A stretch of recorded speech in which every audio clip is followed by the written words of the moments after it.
पन्हाळा तालुक्यातील संजीवन विद्यालयातील विद्यार्थ्यांनी पन्हाळा नगर परिषदेला भेट दिली। या अभ्यास भेटी अंतर्गत विद्यार्थ्यांनी नगर परिषदेच्या कामकाजाची माहिती घेतली।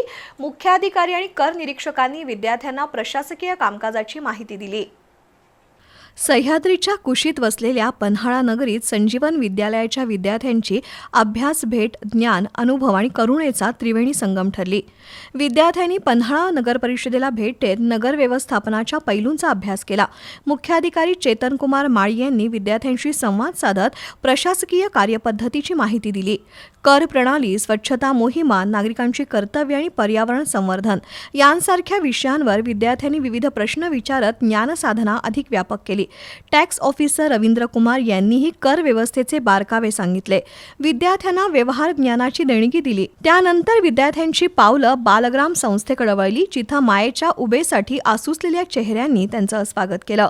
समाजातील वंचित घटकांप्रती सहानुभूती आणि मदतीची भावना जपण्याचं आवाहन त्यांनी केलं। या भेटीत विद्यार्थ्यांच्या डोळ्यात दाटलेले अश्रू आणि अंतःकरणात उमटलेली करुणा हीच त्यांच्या सामाजिक जाणीवेची खरी साक्ष ठरली। प्राचार्य बी.आर. बेलेकर, अध्यापक पांडुरंग गांजवे, शिवाजी मोरे, अमोल राऊत, यशोदा देसाई, वैशाली माळी, तनुजा ढेरे, सुजित चोपडे, रितेश देसाई यांच्या मार्गदर्शनाखाली आयोजित उपक्रमातून विद्यार्थ्यांच्या मनात सामाजिक बांधिलकीची बीजं रोवली गेली। एकूणच ही अभ्यास भेट शैक्षणिकच नव्हे तर मानवतेचा हृदयस्पर्शी धडा देणारी ठरली।